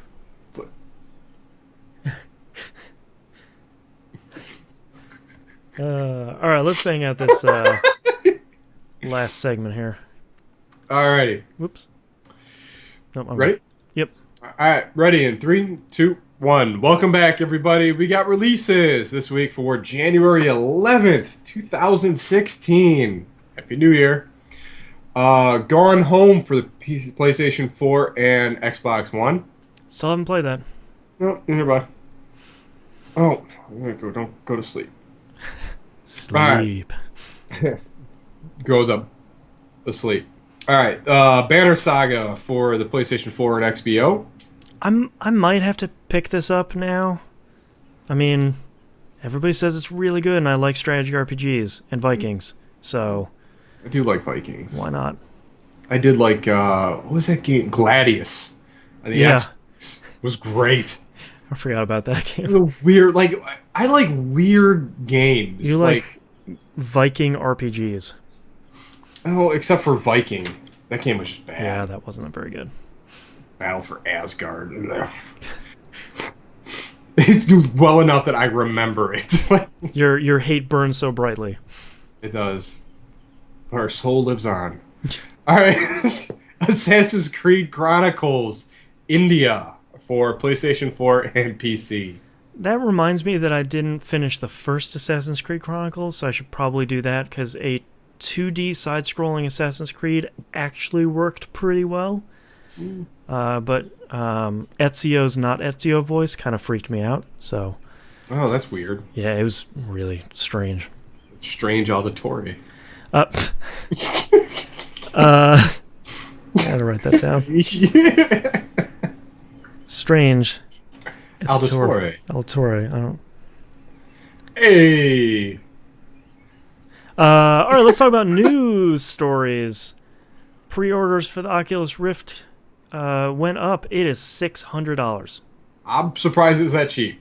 I was my prediction was $600 before it came out. My prediction for the HTC Vive will be considerably more than that. Oh, that thing looks cool. Yeah, I think that's going to be at least 800 bones. Oh, well, yeah, because it's got all that framework All in that front. gear. Yeah. I've been surprised at how many people are saying that the Oculus Rift is overpriced. And I think Really? Brad Shoemaker from Giant Bomb brought up a good point that there's a difference between pricey and overpriced. I think the Oculus Rift is pricey. It's $600. There's no two ways around that. But I don't think it's overpriced for the first product to market in a brand new hardware space. I think $600 for a bleeding edge product is far more reasonable than I thought it was going to be. I Yeah. thought that there was going to be every bit of 1200. Yeah, and I think the interesting thing is a lot of people, myself included, are in a place where if I wanted to get an Oculus Rift, I would have to get a new computer because mine is just old enough and the video card's just not good enough that I can't really hack the hardware to run this thing. And that's fine. But it's not meant for me. You know, like I was talking to my wife about it the other day and she's like, "Well, that is expensive." I was like, "Yeah, but you have to." I liken it to the first HD TVs. Where, like, if you just had a coax coming out of your wall into your TV, this is not for you. You're not spending $4,000 on a 720p TV that's like 20 inches. Because you don't have the stuff to plug into it to make it look really good. But if you have a $3,500 computer because you want the bleedingest edge, and you don't need a $3,500 computer to plug a Rift into. You don't misunderstand me. But, like, if you have that computer, a $600 Rift is fine. Oh yeah, you spent that amount of money for two monitors anyway. Or like a really great video card. You Yeah. know, like it's Oh man, remember those like $700 video cards? Like, oh, they still exist. And they're crazy. But I feel like so many people have missed like that early adopter thing where like, yes, it's expensive.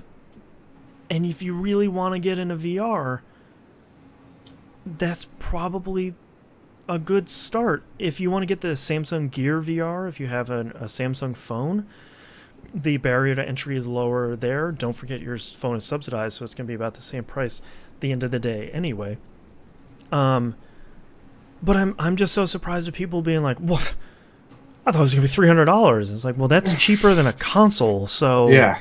not yet. I mean, that's like 4 years from now.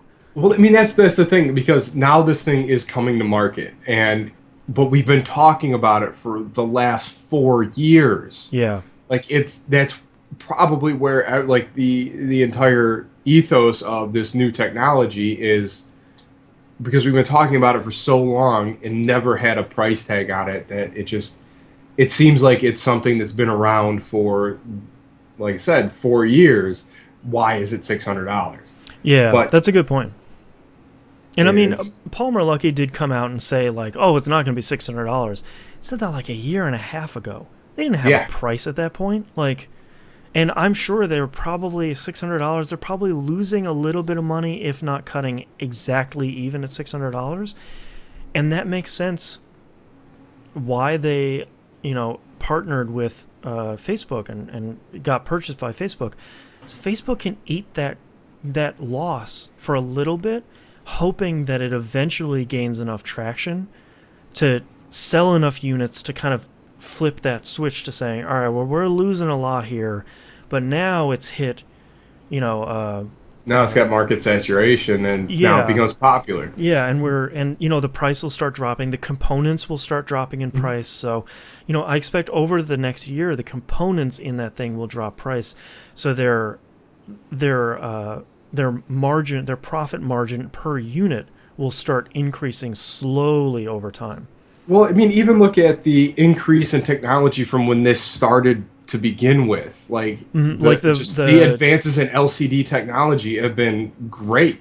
yeah, like if you look at the what is it, Oculus Rift Dev Kit 1, whatever it was called, the Kickstarter thing. Yeah, you might as well have two TI-80s in front of you. Yeah, and like people were complaining about some people aren't sensitive to it, but I can be, where you get that like screen door effect on LCDs.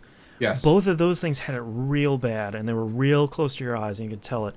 It's all this stuff is improving, and the next version, the Oculus Rift 2 will be even better. Have better screens and use less power, and maybe only need one USB 3 cable. It's all this stuff continues to improve. So this is just the first one that's coming out, and the next one I'm assuming is going to be great. As much as HTC and Valve's Vive is going to be really great for a different reason. Yeah. So, and then a lot of people were saying like, oh well, what's the PlayStation VR going to be priced at? And I feel like that's kind of the wild card here, because you don't have to worry about the hardware of the thing you're plugging it into, because it's already the PS4, but it's coming with. Sorry, that's an automatic cat cleaner. I bought a new one because the last one broke. This one sucks. Oh, I thought someone just fired up a table saw. No, this thing is the worst. I hate it so much. Now it's going to pause. And now it's going to start again. Wait. What? Round 2. Yep. So I think that to me is kind of more than the Vive. The PlayStation VR is kind of almost. There we go. It's kind of a wild card at this point, because it needs the headset and the camera and this like processor box and the PS4. So like, how do you? I'm sure Sony can eat some of that upfront cost as well for the early adopters, but is it going to be $600? Is it going to be $800? Is it going to be $400? Like that to me is a pretty variable thing. Who knows? Because not like Sony would ever leave anything to twist on the vine. Yeah. Well, I mean, I was talking about this the other day at work, and we sort of agreed that it's not less than $600, because Sony immediately would have come out and be like, that crap, our stuff is $400 coming later this year. Like they would have been right on top of it, saying, we got the cheap stuff, but way better. I imagine they'd be like, oh no, because I think $600 is a bargain for what that thing is what that thing initially should be capable of. Yeah. And all that Sony came out was saying is 100 games are in development, 200 developers have signed up to do it. So, later this year, see ya. And it's like, oh no. Oh no, guys. Everyone's like, it'll be fine. It's like, not. You're not reading between the lines here. Remember when the PS3 came out? Yep. They told you get another job to afford one? Yeah, but you don't have an HD TV? Yeah. I mean, they learned their lesson last time, and they are just not saying a lot this time, which is more concerning. So, we'll see. But I'm kind of curious because in 2 months, the first purchasers of the first wave of Oculus Rift should be getting there. So, we'll see. I mean, we'll see if it's kind of worth the hype. I hope it is. You know, it's not something that I'm really interested in, but I hope it's good. So I hope so too. yeah. I mean, just academically, I'm really curious to see how the thing's going to be received. Do you think you'd ever buy one? 2 years ago, absolutely, Yeah. but right now, no. Yeah. I'm more interested in what the HTC Vive is doing as far as being aware of your surroundings. Right. Like those shadowed images, Right. just seems probably distracting, but it just that seems more like the future to me than anything else. And you know, like we've talked about a bunch, I'm way more interested in AR rather Yes. than VR, and I know that AR is a ways away, and you know, Microsoft HoloLens, it's called, Yes. is not really that great yet, but they're starting with something. So Well, the thing that and I didn't realize, so I started doing some more research on it, was the HoloLens. Like the viewing angle for that is just it's small. yeah. Yeah. Like there's no It's two ways around it. But I was talking with Bulger one night about what that potentially is capable of doing. Is that now, like, let's say, like with the remote play, as far as a whatchamacallit, as far as the Vita is, that you have that on your screen there. Now you can have a picture anywhere you want, but you're still aware of your surroundings. Which he's like, oh, I got kids, so I always need to be aware of what's going on. I can't be 100% blocked out of the environment Exactly. around. Yeah. I don't know. You know, we said last year 2016 is going to be really interesting for VR, and the very first week, $600 for an Oculus Rift happened. So we're starting off with a bang here. Speaking of, I don't have a transition for that one. Psychonauts 2 hits its 3.3 million crowdfunding goal, so it's gonna happen. Finally. I decided, all right, Mr. Bunn, you and I are going to be tight. I decided not to back this one because I probably shouldn't be spending any money, and it looked like it was going to happen, so they didn't need my 20 ducats to push them over the finish line. But I'm really excited for Psychonauts 2 to happen and to get a chance. I'm also looking forward to kind of completely forgetting about this game until it actually comes out. I kind of want to go back and play Psychonauts again.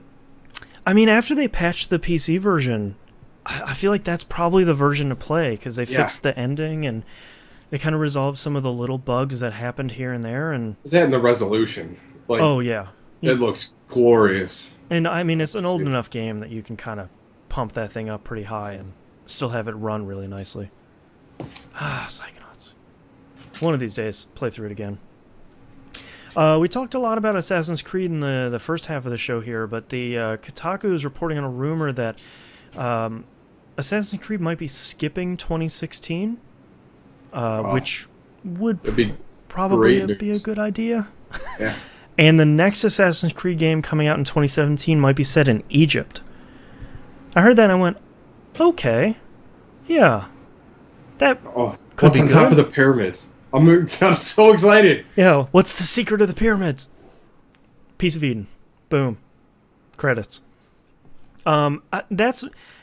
The Stargate. Yeah, exactly. The chevrons are locking. I think, though, I think that that's a cool place for Assassin's Creed to go, because everybody's like, please go to Japan. No. I think Egypt would be... I think that's a pretty cool place to go, and if they do go that way, that's pretty unexpected. Yes. I like it. Activision purchases the Major League Gaming. That's weird. MLG CEO and co-founder Sendance Di Giovanni, which nice is someone's actual name, and that's awesome, says The acquisition and Activision Blizzard's commitment to competitive gaming will expand the opportunities for gamers to be recognized and celebrated for their competitive excellence. End quote. I kind of don't understand why Activision would buy the MLG, because MLG's never really... They've had so many problems over the years, and I feel like they were so... Like, they made two major mistakes. One was, we're going to focus, like, laser focus on, like, 2 or 3 games. And that's about it. It's like Halo, CSGO, and Call of Duty. And that's really it. And then instead of using Twitch, they rolled their own live streaming service, which never did anything. Yeah. And I've forgotten about that. Yeah. And the rumor is that Activision paid $46 million for MLG. So, like, what are you getting out of there? Because it doesn't seem like... You want to buy Twitch, that makes a lot of sense. You want to buy, like, a Dota team, that makes a lot of sense. But it's one of those things where you buy it and it's sort of like, okay, are you gonna make like an Activision live streaming service for your own stuff, or what are you getting? What did you buy? You couldn't have bought technology. No, they bought naming rights. I mean, I guess. I mean, unless Activision's really looking to, throw their hat in the ring for competitive sports, esports overall, kind of like how EA has been, I kind of don't get it. That seems like a business decision that a lot of people are scratching their head on. Well, it's been a while since Activision has done something really dumb. That's true. They were about due. Yeah, that's true. They seem to have made the right choice with the latest Guitar Hero Live. Then they do this, and it's like, well, that's weird. Oh, you. And last news story, but not least, Sega is not releasing Dreamcast 2. I don't know. Right before Christmas, this like ripped across Facebook. Oh yeah. Where everyone's like, "Hey, Sega's releasing Dreamcast 2." Just thought I'd let you know. It's like, pardon? What? The headline was Sega reportedly to release new PC console hybrid. It basically resulted from a change.org petition. A bunch of people asking, hey, can you make a new Dreamcast that supports HD resolutions? And it got 882 members in its Facebook group. And then for some reason someone said, yeah, that's Dreamcast 2. Guys, Sega's not going to release another console. That didn't go well for them since the Genesis. Yeah. So, no. They're barely releasing games right now. Yeah. They won't release Phantasy Star Online 2 in North America. So, no. As awesome as it may be, no. Yeah. Believe me, no one wants to see it more than this guy right here. Yeah, like Sega fan number 1.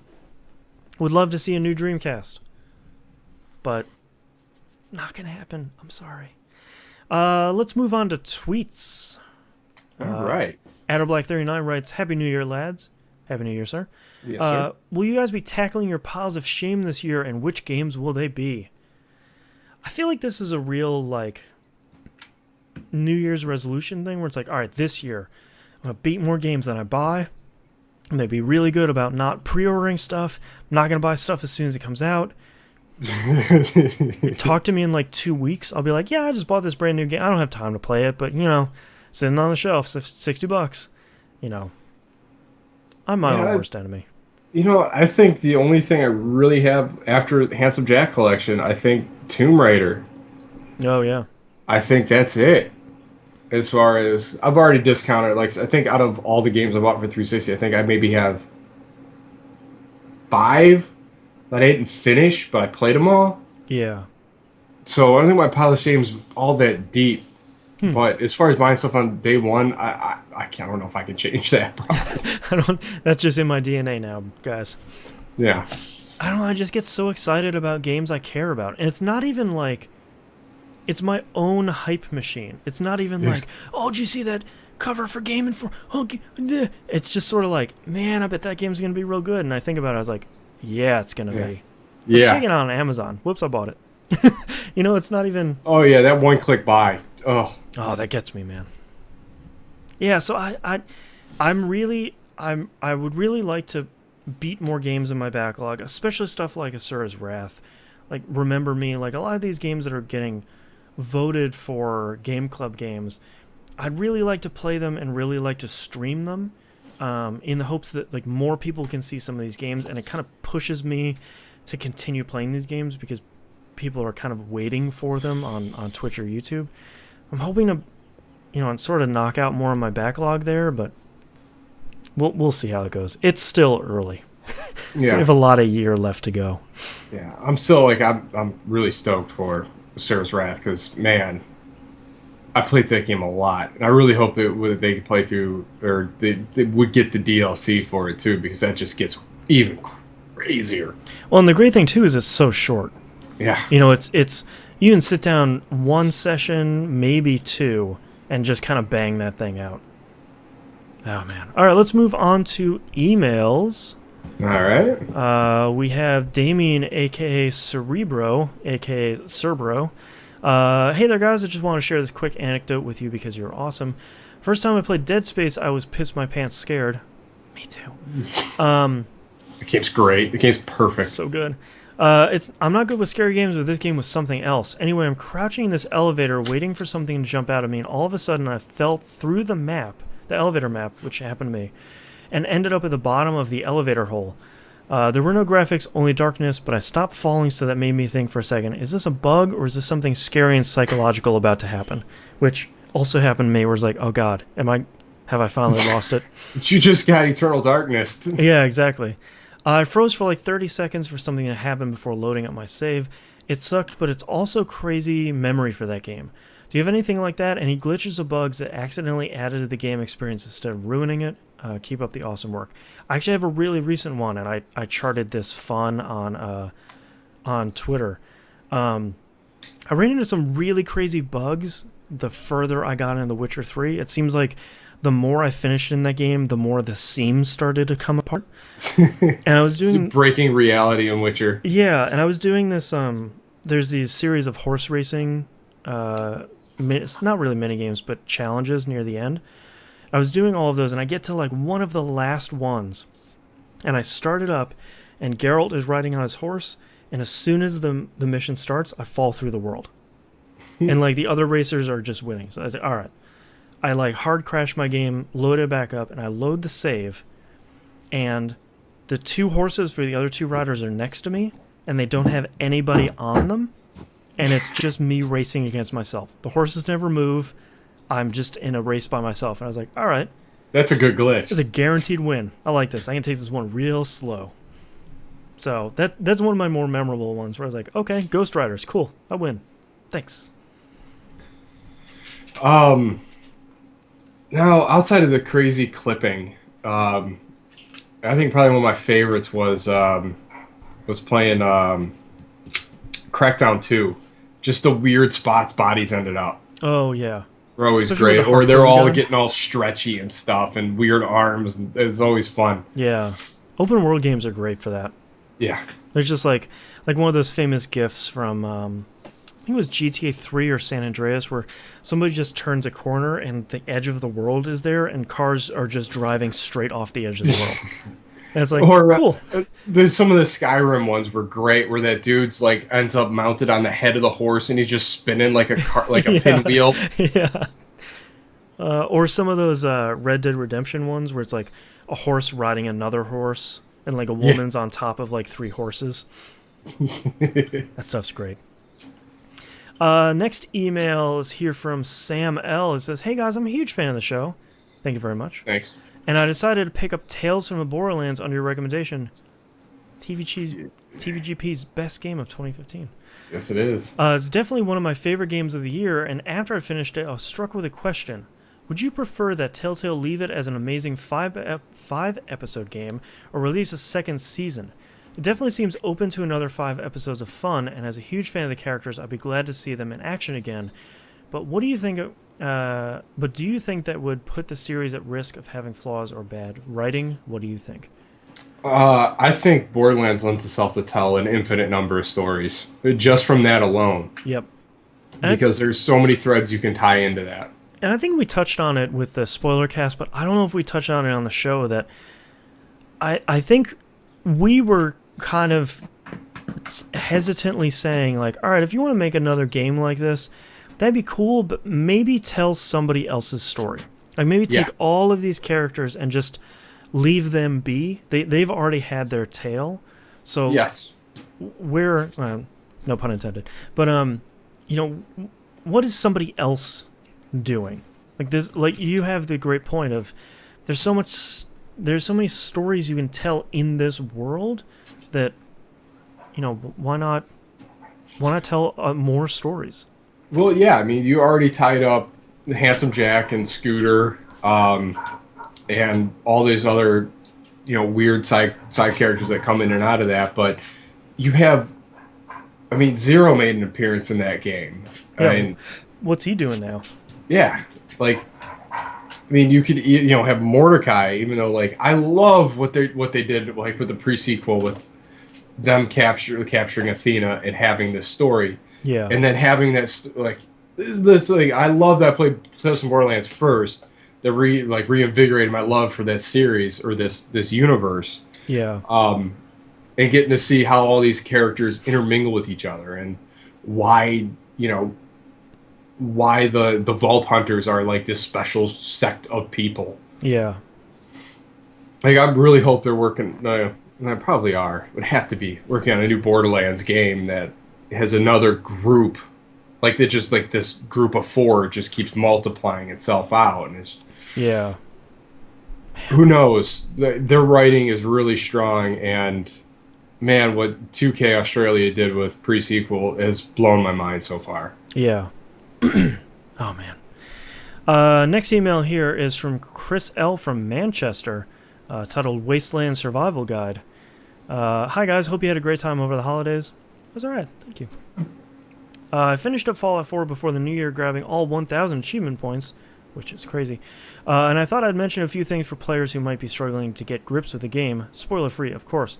Just as you said, the most difficult part of the game is the beginning, where you're scraping the barrel for ammo and gear. Survive that, it's a pretty rewarding game. So he wrote in with a couple of tips here that I thought were really good for anybody that is maybe looking to get over the beginning of Fallout 4. I never touched it over break. You'll never finish that game. I don't think that's a game for you. You gave it a shot, though. I don't know. I still might. Oh, there's the other one in Pile of Shame right now. Oh, there you go. So he says, stick to single-shot weapons to save ammo. Pistols and hunting rifles worked for me. That's a really good suggestion for Fallout in general. Like, just don't dump bullets at the beginning. You know, submachine guns, anything automatic isn't going to be great at the beginning. Grab the weapon mod perks when you can and put a scope on your hunting rifle for some great range and damage. Put a powerful receiver on your pistol to increase its damage. Those are good recommendations. Make sure to map stim packs as down on your D-pad for quick use in firefight. That's a great one. I almost thought it did by default, but I don't remember. You got to bind it. Okay, so you should do that because that's good. Be a drug dealer. There are chems all over the wasteland. Pick them all up and sell them. Use caps to buy ammo whenever possible. That's a really good one. I don't like using drugs in the Fallout games because of real life. In real life, yeah, but mostly because it's too easy to get addicted in Fallout, and the side effects of those are permanently pretty nasty. Kill anything legendary. You can find some great gear this way. That's a great suggestion. Map a missile launcher or Fat Man to up on the D-pad. It's the emergency button. I never thought about doing that, but that's a pretty good idea. Cat's just settling back in. It's tying himself up with your strap. Yeah, he's weird. Finally, when you build up critical hits, save them until you really need them. Yeah, I had a hard time doing that sometimes because I just like using critical hits. Because that sound it makes is pretty fun. I never use power armor, never really bother with companions. The Lone Wanderer perk gives you great boost. And thanks to the improved shooting mechanics, you can clear out any area with a little patience. If you level up explosives, you get a projected arc arrow like Gears of War, which I didn't know. That would have been really helpful. Sorry for the length. I hope some TVG peeps find this useful. Keep up the good work. We miss the Hannah already. We do too. Yep. Oh, and that's it for emails. All right, I thought I had one more, but I lied. All right, thank you very much, everyone, for listening. If you'd like to visit us, you can do so at tvgp.tv. Email us tvgpfans@gmail.com. Tweet us at tvgp, and everything else is on the right-hand side of the page. And don't forget to join us for our game nights. It is Monday night, Battlefield 4 on the Xbox One, 10 p.m. EST. I think Tuesday's still Destiny night on the PlayStation 4. Yep. Wednesday night's Rocket League. Thursday night is Steam game night. On Friday through Sunday is, we're on. You feel like hopping in a party, let us know. Potpourri. And don't forget, voting is still open for Game Club number 33. No, it's not. Not really. It's not really a competition here. But I'm gonna pull my up influence draws strong even through the break. Yeah. Let's pull up the list here. Knobs, of course, suggests Asura's Wrath. The Nymph recommended one of my favorite games, an absolutely broken gem of a game, Deadly Premonition. And Tom Diggity Tom suggested Shadow of the Colossus. So it looks like you still have a couple days here to vote. So, voting closed on the 7th. I just read that. So, Asura's Wrath is your brand new game. Go pick up a copy. It's on 360 and PS3, I believe. I don't think it ever came out for PC. No. Unfortunately not. So, should be able to find that game for super cheap. The DLC is cheap. Buy all of it. It's important. It's great. It's really fun. And congratulations to Knobs for another winner. All right, and don't forget you can watch this show live, twitch.tv/E1M1 Network, and watch the archives, youtube.com/thatvideogamepodcast, and we'll see you all next time. Laters. All right, I have three titles. All right, go ahead with yours first.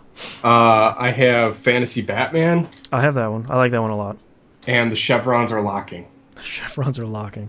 I have We'll Call Him the Duke, Fantasy Batman, and Strange Editore. I like Fantasy Batman, though. I do like Strange Auditory, though. It's really funny. It's just so weird. Then I have to look how to spell his last name, though. And I'm lazy. I don't know. I kind of love the Stargate joke, though. Yeah, that one's pretty good. I feel like that might be a little too obscure. It's so weird. All right, I'm going to pick Fantasy Batman, though, because that's real punchy. All right. Come back 2016 with a real punchy title. All right, let's start here in 3, 2, 1. This is That Video Game Podcast, episode 429 for January 11th, 2016. Fantasy Batman. Witcherang. All right, that's pretty good. All right, thank you very much, everyone, for watching live and hanging out with us in chat. We always appreciate it. If you're watching this on YouTube, subscribe, put out one of these a week, and toss out a like. It helps out a lot. We'll see you next week. Bye. See ya.